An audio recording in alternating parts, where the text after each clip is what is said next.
नमस्कार, मैं हूं आशीष त्रिपाठी आपके साथ। न्यूज 18 मध्य प्रदेश छत्तीसगढ़ देख रहे हैं आप, और ये है छत्तीसगढ़ का number 1 news bulletin show superfast Chhattisgarh. और अब बात करेंगे विभागों के बंटवारे की। मुख्यमंत्री विष्णुदेव साय मंत्रिमंडल में विभागों का बंटवारा किसी भी वक्त हो सकता है। न्यूज 18 के पास मंत्रियों के संभावित विभागों की सूची भी मौजूद है, और सबसे पहले न्यूज 18 आपको बता रहा है कि किस मंत्री को कौन सा विभाग मिल सकता है। जानकारी आपको देते चलें कि विभागों का बंटवारा कैसे होगा, मुख्यमंत्री के पास कौन कौन से मंत्रालय रहेंगे, दोनों उप मुख्यमंत्रियों को कौन कौन से मंत्रालय दिए जा सकते हैं, इसके अलावा जो अन्य मंत्रीगण हैं उन्हें क्या जिम्मेदारी दी जा सकती है, इसके बारे में आपको जानकारी दें। सीएम विष्णुदेव साय जनसंपर्क, वित्त मंत्रालय, सामान्य प्रशासन मंत्रालय अपने पास रख सकते हैं। और इसके अलावा जानकारी आपको दे रहे हैं विभागों के बंटवारे की, तो श्याम बिहारी जायसवाल कृषि मंत्रालय की जिम्मेदारी इन्हें दी जा सकती है। और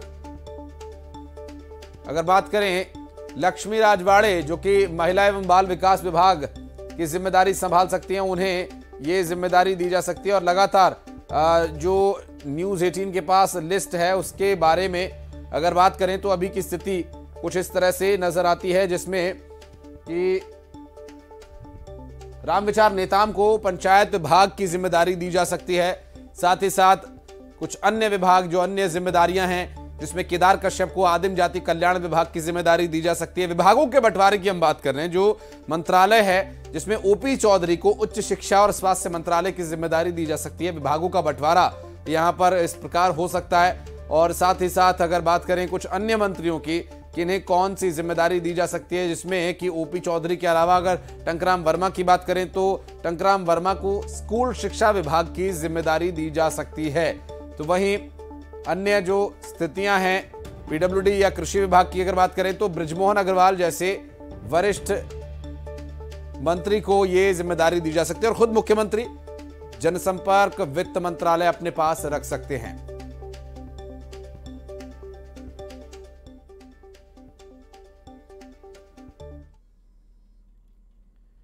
और बढ़ते आगे, रायगढ़ में सीएम विष्णुदेव साय ने रोड शो किया और इस दौरान जगह जगह लोगों ने सीएम का जोरदार स्वागत किया। सीएम का रोड शो कबीर चौक से शुरू होकर गांधी चौक पर जाकर खत्म हुआ। आपको बता दें कि सीएम बनने के बाद विष्णुदेव साय पहली बार रायगढ़ आए हुए थे, और सीएम के रोड शो के दौरान मंत्री ओपी चौधरी भी मौजूद रहे।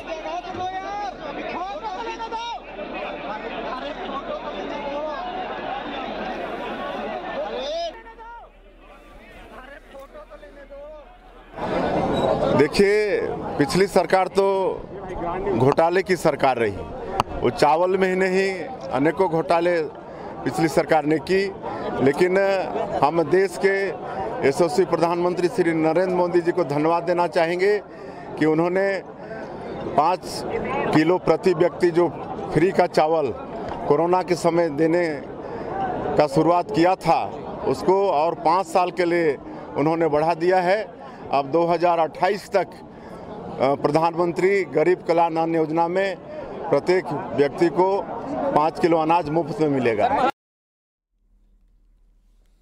और छत्तीसगढ़ में हार के बाद कांग्रेस में हाहाकार मची हुई है। कांग्रेस के कई जिला अध्यक्षों की छुट्टी हो सकती है। 12 से अधिक जिलों में बदलाव की संभावना है। दुर्ग, बिलासपुर, रायपुर जिला अध्यक्ष बदले जा सकते हैं।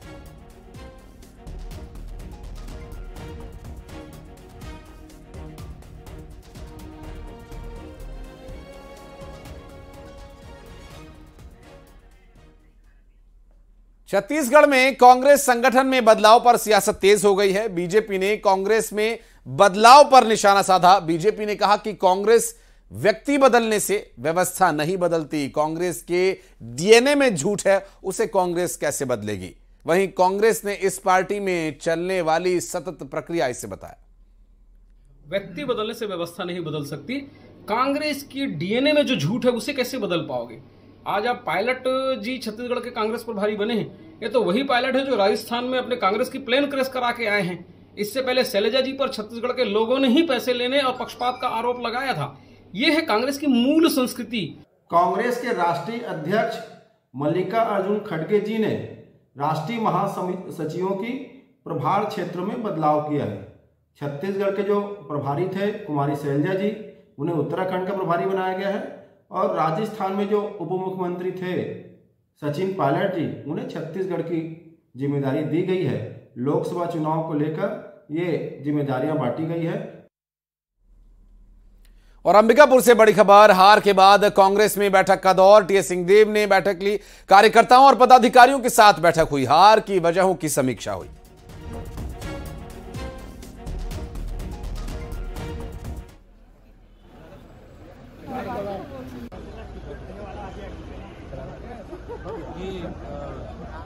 प्रदेश कांग्रेस कमेटी की तरफ से डायरेक्शन था कि सभी जिलों में चुनाव के संदर्भ में समीक्षा बैठक की जाए।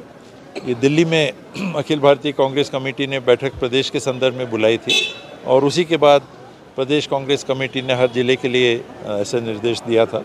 उसी के पालन में कल सूरजपुर जिला कांग्रेस कमेटी की समीक्षा बैठक में गए थे, आज सरगुजा जिला की। काम करना है, कहीं ना कहीं हमसे अगर कोई कमी रह गई या चूक हो गई तो उसका भी ध्यान रखना है।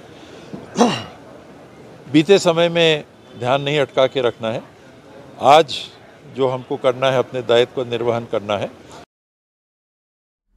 और छत्तीसगढ़ में सरकार बदलने के साथ ही योजनाओं को लेकर सियासत तेज हो गई है। कांग्रेस और बीजेपी के बीच वार पलटवार जारी है। स्पष्ट है कि कांग्रेस पार्टी की सरकार थी, जब भी हम आरोप लगाते थे कि भ्रष्टाचार हो रहा है, गाय तक को नहीं छोड़ा, राम भगवान को भी नहीं छोड़ा, राम वनगमन पथ में भी करोड़ों का भ्रष्टाचार किया। और आज जब सरकार ने, वर्तमान सरकार ने, सहायक सरकार ने कहा डीएमएफ के कामों को बंद किया जाए, समीक्षा की जाए, फिर चालू हो, तो 20 करोड़ का मां दंतेश्वरी के निर्माण में जो दीवार निर्माण होनी थी, उसमें बड़ा घपला सामने उजागर हुआ है। मेरा मानना है कि कांग्रेस हर स्तर पर भ्रष्टाचार करती है, और छत्तीसगढ़ प्रदेश में विकास को अवरुद्ध करने वाली अगर कोई पार्टी है तो कांग्रेस पार्टी, और पूरे देश में कांग्रेस ने ऐसा ही किया। इसीलिए तो कांग्रेस के स्थापना दिवस में लोगों को ढो के ले जाने की तैयारी है, कोई जाना नहीं चाहता। कांग्रेस ने किया है। भारतीय जनता पार्टी अब कोई बयानबाजी करने के बजाय हम उनको चुनौती देते हैं, यदि कहीं गड़बड़ी है तो सरकार आपके पास है, जांच करवाइए, कार्रवाई करवाइए। इस प्रकार की सिर्फ अनर्गल बातें, मिथ्या बातें करके आप अपनी जिम्मेदारी से बच नहीं सकते हैं। जो हमारी सरकार की स्पष्ट नीति थी कि छोटे छोटे काम को, यदि बड़ा काम है उसको बड़ा आदमी करेगा, बड़ी कंपनी करेगी, छत्तीसगढ़ के बाहर की कंपनी आके करेगी, स्थानीय बेरोजगारों को उसका लाभ नहीं मिलेगा। इसीलिए हमने उस काम को 20 वर्ग में विभाजित करवाया, ताकि हमारे जो नौजवान हैं, हमारे युवा रोजगार हैं, जो हमने ग्रेजुएट इंजीनियरों को छोटे छोटे काम में भागीदारी देने का जो फैसला लिया, जिसके कारण समस्त काम को छोटा करवाया गया था। मुंगेली में इस्तीफे का दौर लगातार जारी है। अब लोरमी नगर पंचायत उपाध्यक्ष अनुराग दास ने भी इस्तीफा दे दिया। दास ने सीएमओ को इस्तीफा सौंपते हुए व्यक्तिगत कारणों का हवाला दिया है। बता दें कि कांग्रेस की हार के बाद इस्तीफे का दौर जारी है।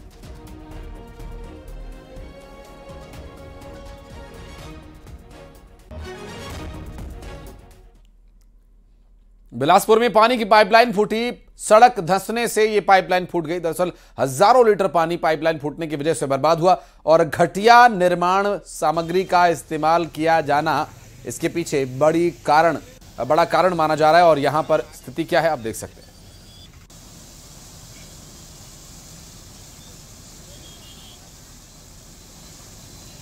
बिलासपुर में अमृत मिशन योजना के तहत कार्य किया जा रहा है, और कार्य के तहत आप देख सकते हैं कि यहां पर जो पाइपलाइन है वो बिछाई गई है।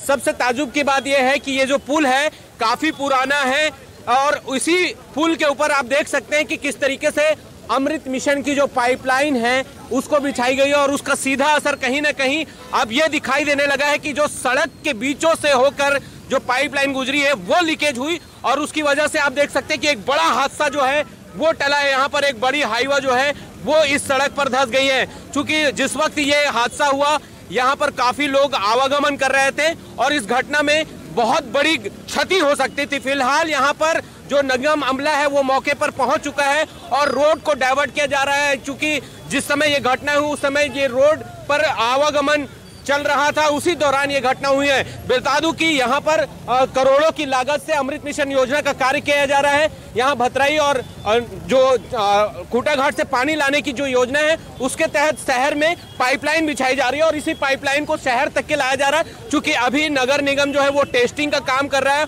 और इसी टेस्टिंग के काम के दौरान ये देखा गया कि जो पाइपलाइन है वो कहीं से लीकेज थी, जिसकी वजह से अब आप देख सकते हैं कि स्थितियां किस तरीके से हैं। चूंकि हजारों लीटर पानी बह चुका है। निगम अमला मौके पर मौजूद है। हमारे साथ अजय श्रीवास्तव जी है। अजय जी, किस तरीके की ये घटना हुई और क्या आखिर कर रहा था निगम? ये जो 1100 mm की पाइपलाइन आई हुई है वाटर ट्रीटमेंट प्लांट से, इस पाइपलाइन की टेस्टिंग कर रहे थे। अमृत की पाइपलाइन है ये, जिस शहर की दूसरी टंकियों को भी भरने का काम चालू होने वाला है। तो वो पानी आज छोड़ा गया है टेस्टिंग के लिए जी। वो तो मान लो लीकेज नीचे रहा होगा तो बढ़ गया है लीकेज, तो प्रेशर आएगा इतना पानी का, तो वो लीकेज ज़्यादा आ गया है।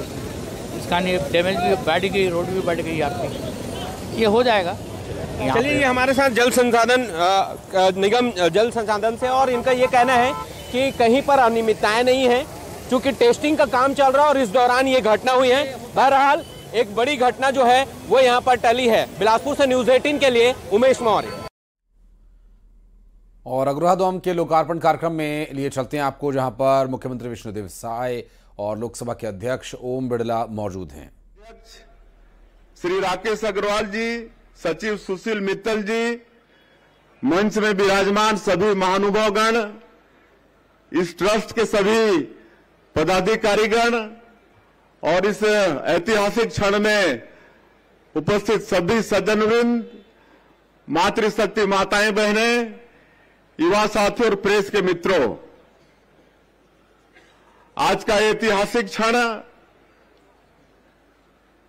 जैसा राकेश जी बता रहे थे कि देश का सबसे बड़ा ये अग्रवाह धाम, और उसके उद्घाटन के लिए हम सब लोग एकत्रित हुए हैं।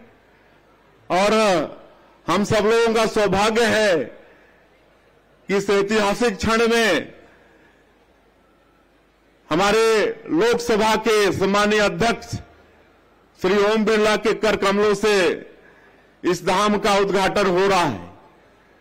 मेरा भी सौभाग्य रहा है कि उनके साथ 5 साल हमने काम किया है और वो बहुत ही सज्जन व्यक्ति हैं। हमारे आदरणीय ओपी चौधरी जी उनके विषय में बता चुके हैं।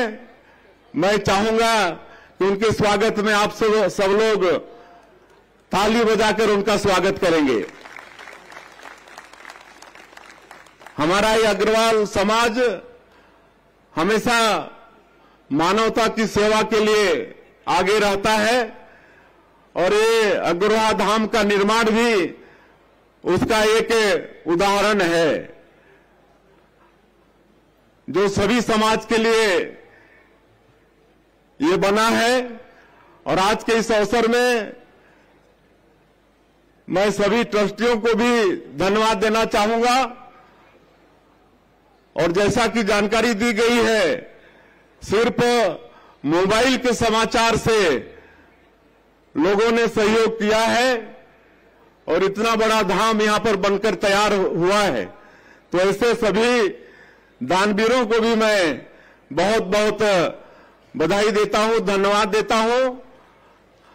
और आप सब लोगों से, रायगढ़ वासियों से मेरा अटूट संबंध रहा है। 20 वर्षों तक आप लोगों ने आशीर्वाद देकर भारत के संसद में हमको भेजा और 20 साल तक हमने एक लोकसभा सांसद के रूप में इस क्षेत्र का विकास का प्रयास किया है। और आप लोगों का आशीर्वाद है कि आज इस छत्तीसगढ़ प्रदेश के सरकार के मुखिया के रूप में, मुख्यमंत्री के रूप में काम करने का अवसर मिला है। तो मैं आप लोगों से वादा करता हूं कि अब इस क्षेत्र की सेवा मुख्यमंत्री के नाते हम करेंगे। और अग्रवाल समाज के तरफ से जो मांग आई है, हमारे ट्रस्ट के जो सम्मानीय अध्यक्ष जी और सम्मानीय बृजमोहन भैया भी मांग का समर्थन किए हैं। और मुख्यमंत्री के नाते मैं ये आश्वस्त कर रहा हूं कि ये जो आप लोगों ने यहां पर अस्पताल बनाने का सोच रखे हैं, इस और बढ़ते आगे, रायपुर में बुलडोजर एक्शन देखने को मिला, जहां अवैध निर्माण पर बुलडोजर चलाया गया। नाले पर था अवैध निर्माण और नाले पर यह अवैध रूप से बनाया गया निर्माण तोड़ दिया गया है। दरअसल यहां पर एक गार्डन बनाया हुआ था नाले के ऊपर और इस गार्डन को तोड़ दिया गया। आनंद नगर में बुलडोजर चलाकर इस गार्डन को ध्वस्त कर दिया गया।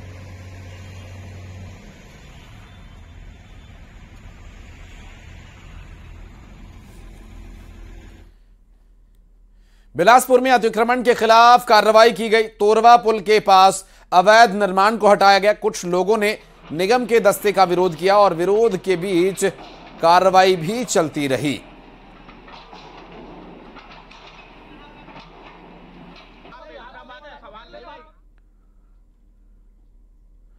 और महादेव सट्टा ऐप मामले से जुड़ी एक बड़ी जानकारी आपको दे दें। दरअसल ईडी के अनुरोध पर यूएई अथॉरिटी ने महादेव ऐप के प्रमोटर सौरभ चंद्राकर पर कानून का शिकंजा कस दिया है। उसके किसी भी मूवमेंट पर अब लगाम लगा दी गई है। महादेव सट्टा ऐप के प्रमोटर और मास्टरमाइंड सौरभ चंद्राकर को दुबई में नजरबंद कर दिया गया है। प्रवर्तन निदेशालय के अनुरोध पर संयुक्त अरब अमीरात सरकार ने चंद्राकर के खिलाफ जारी रेड कॉर्नर नोटिस पर संज्ञान लेते हुए यह कदम उठाया।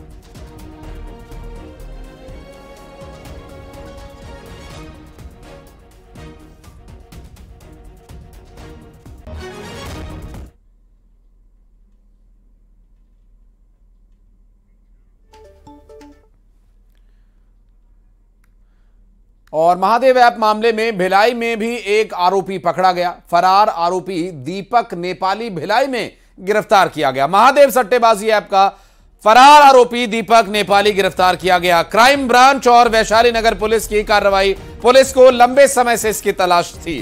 वैशाली नगर क्षेत्र से आरोपी को गिरफ्तार किया गया। आरोपी का अपहरण, लूट समेत उस पर कई मामले दर्ज हैं। आरोपी से पूछताछ जारी है। पुलिस जल्द बड़ा खुलासा कर सकती है।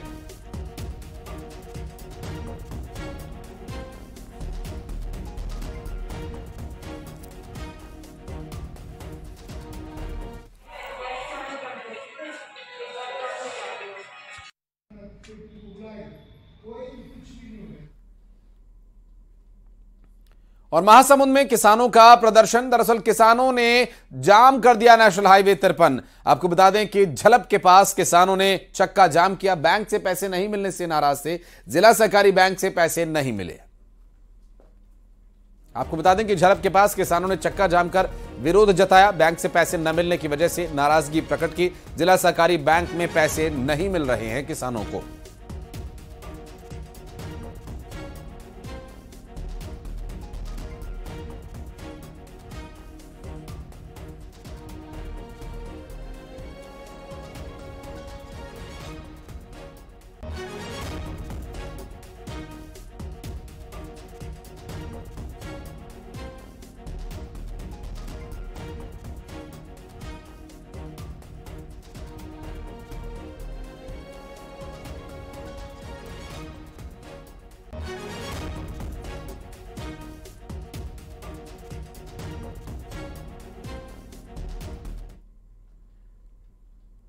बिलासपुर में अब डॉक्टर्स को अंग्रेजी के कैपिटल लेटर में साफ साफ दवाई के नाम लिखने होंगे।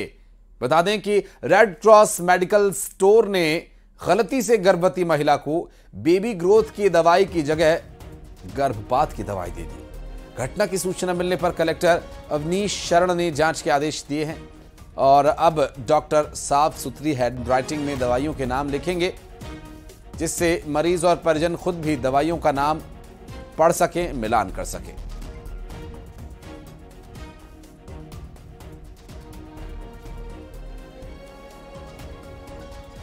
ये शासन के द्वारा समय समय पर आदेश जारी किया गया है कि जो भी मेडिकल शॉप होती है, खासकर जो डॉक्टर्स होते हैं, उनको कैपिटल लेटर में लिखना चाहिए प्रिस्क्रिप्शन पे जो दवा प्रिस्क्राइब करते हैं। क्योंकि कभी कभी क्या है, अक्षर और इस तरह की जो स्पेलिंग पढ़ने में गलती होती है फार्मासिस्ट के द्वारा, जिससे कि दवा गलत जारी करने का खतरा होता है।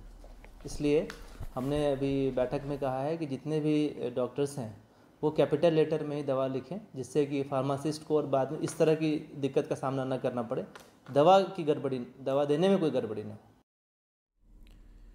और मध्य प्रदेश के ग्वालियर से आ रही एक बड़ी खबर आपको बता दें, बीजेपी एमएलए के खिलाफ गिरफ्तारी वारंट जारी। भिंड से बीजेपी एमएलए नरेंद्र कुशवाहा के खिलाफ गिरफ्तारी वारंट जारी कर दिया गया। एमपी एमएलए कोर्ट ने यह वारंट जारी किया। मारपीट और SC/ST केस में आरोपी हैं। 8 जनवरी को पेश होने का आदेश दिया गया। ग्वालियर से इस बीच एक बड़ी खबर, MP एमएलए कोर्ट की तरफ से जारी किया गया बीजेपी एमएलए के खिलाफ गिरफ्तारी वारंट। भिंड से बीजेपी के एमएलए नरेंद्र कुशवाहा पर मामला। MP एमएलए कोर्ट ने वारंट जारी किया है और मारपीट SC/ST केस में आरोपी हैं कुशवाहा। 8 जनवरी को कोर्ट में पेश होने का आदेश है। भिंड से बीजेपी के एमएलए पर कार्रवाई की अब तलवार लटकती नजर आ रही है। बीजेपी एमएलए के खिलाफ गिरफ्तारी का वारंट जारी हो चुका है। 8 जनवरी को पेश होने का आदेश दिया गया है। नरेंद्र सिंह कुशवाहा भारतीय जनता पार्टी के बीजेपी के एमएलए।